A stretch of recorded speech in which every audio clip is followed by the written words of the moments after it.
What's up, everybody? Welcome back to the channel. It's your boy Kangaroo Black coming back once again for another Week 2 game preview and score prediction.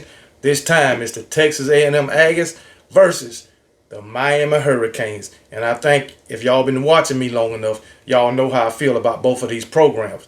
But I got to do this game preview and score prediction. So I'm going to start out by talking about the Miami Hurricanes. I went back this morning and I watched their game against Miami of Ohio. And it seems to me that these Miami Hurricanes, Mario Cristobal, is trying to establish a running game. That's what it looked like to me against Miami of Ohio. They had 36 rushing attempts to only 20 passing attempts. Now, how much passing do they think they need to do against Miami of Ohio? I don't know, but I know they was running that damn ball. I do know that. They started out with like 3 or 4 rushes, start the game, and they just continued to pound the rock throughout the game. Okay, I think for Tyler Van Dyke, he had 1 passing touchdown. They had 3 touchdowns on the ground. They rushed for 250 yards. So can they rush for that many on the Texas A&M defense? I doubt it. Because guess what? Texas A&M got a lot better athletes than daggone Miami of Ohio. But anyway, Tyler Van Dyke, he did pass for 201 yards. I mean, Tyler Van Dyke is not that great of a quarterback, in my opinion, even though it was said that Alabama was going to try to get him out the transfer portal. I don't know. Could have just been rumors. Really don't care. We got our quarterbacks. 3 of them, 4 or 5 of them, matter of fact. But anyway, 1 touchdown, 1 interception. All right. And guess what? This Texas A&M secondary, they might be ball hawking this weekend. So, like I say, Texas A&M got a whole lot better athletes than what Miami went up against this past weekend. All right. As far as the running backs, Henry Parrish, he had 9 carries for 90 yards and a touchdown. Mark Fletcher, 9 carries, 76 yards and a touchdown. Donald Chaney, 8 carries, 38 yards and a touchdown. And then you had Jay Allen, 9 carries, 47 yards. But I like what I've seen out the Miami running game. I got to say that. I do like what I've seen out of their running game. They got a pretty effective running game. Well, they had a pretty effective running game this past weekend against Miami of Ohio. The defense, Miami of Ohio, they just don't have the athletes to compete with any Power 5 program, and that is including Miami. All right. Miami, I believe they got them a couple of turnovers. I know they had 3 sacks in the game, 6 tackle for loss. But I believe they got them a couple of turnovers too. But anyway, Miami, I think they're going to have some issues with this Texas A&M offense from what I've seen, from Texas A&M. All right. But let me talk about Texas A&M also. Boy, I'm going to tell you, Texas A&M fans, I think y'all to find your quarterback.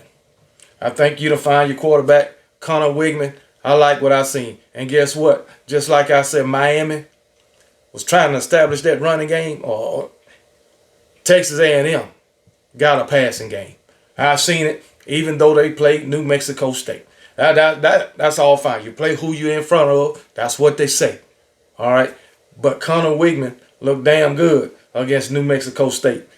He threw for 5 touchdowns. Woo. Anyway, 236 yards, 5 touchdowns.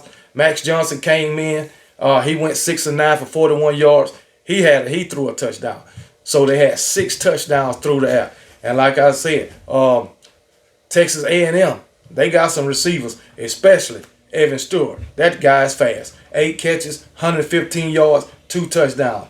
Noah Thomas, 6 catches for 3 touchdowns. 6 catches, 74 yards, 3 touchdowns. And Musa Muhammad, 3 catches, 12 yards and a touchdown.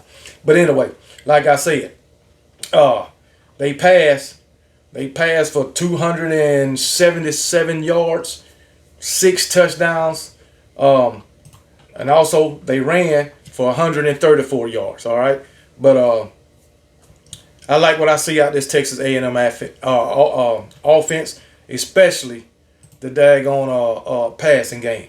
The offensive line, I think it could be better far as Texas A&M. Them Lobos got through there a couple of times, but Connor Wigman, he still did his thing. So, and also going back to Miami, I think they defensive front can be a little better too. I'm just putting it out there.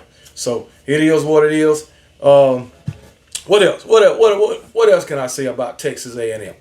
But anyway, other than that, I love Texas A&M daggone they offense. But man, let's look at this defense. As far as the defense, Josh DeBerry, 7 tackles. He got him an interception. I think that was the only turnover they got. 1 interception. So it's all right. But I think Texas A&M is going to win this game against Miami. I think Texas A&M is bringing in the better athletes. I really do. I think Texas A&M is a better team than Miami.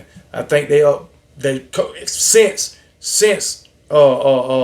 Jimbo Fisher brought in this new offensive coordinator, look like the offense is going to be clicking this year. I think the offense is going to be much better than what it was in past seasons under Jimbo Fisher. I'll just say that. So, what is his name? Paterno, whatever the hell his name. He got this passing game he had the passing game on point. Against who did they play? The New Mexico State Lobos. So let's not downgrade the teams that they played, and just like us Alabama fans, hopefully Miami fans and Texas A&M fans was looking for progression and proud of the progression that they seen on the field going back from last year to this year. So not celebrating the win against these smaller, lesser programs, but celebrating the progress that they seen from the end of last year to this year. Okay, so we'll just put it at that. So now we got 2 games this weekend, 2 teams going up against other Power 5 programs.